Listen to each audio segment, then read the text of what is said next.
I know what traditional masculinity is. Stoic, provider, protector. And I agree with all that because that's inherent in us.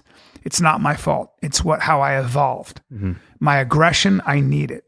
My anger, I need it. My fear, I need it.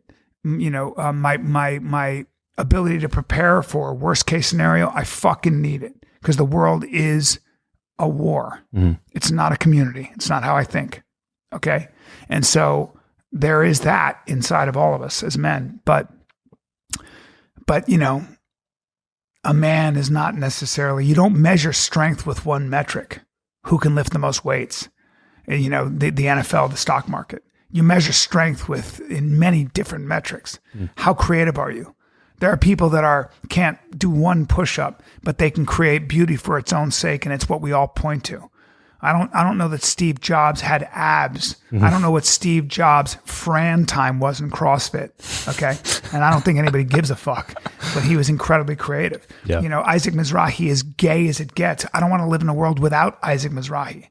I don't want to live in a world like that Chechnya where they kill gay people because they're so fucking, because that fucking guy is so dumb. Yeah. He doesn't understand what people who are different provide a culture. Yeah. He doesn't realize that people who are creative, who might love differently or think differently, have other strengths that make your culture strong, make your culture creative. Yeah.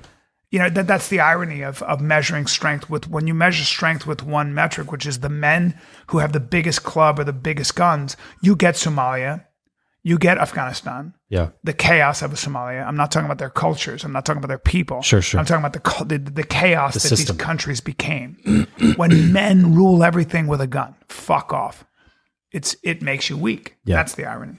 Which is another thing that makes America so awesome. That's right. Comparatively. It's also why there's nothing left of Sparta but some shards of clay, some pottery. Interesting. And Athens has left a legacy of incredible literature and philosophy and everything. Yeah.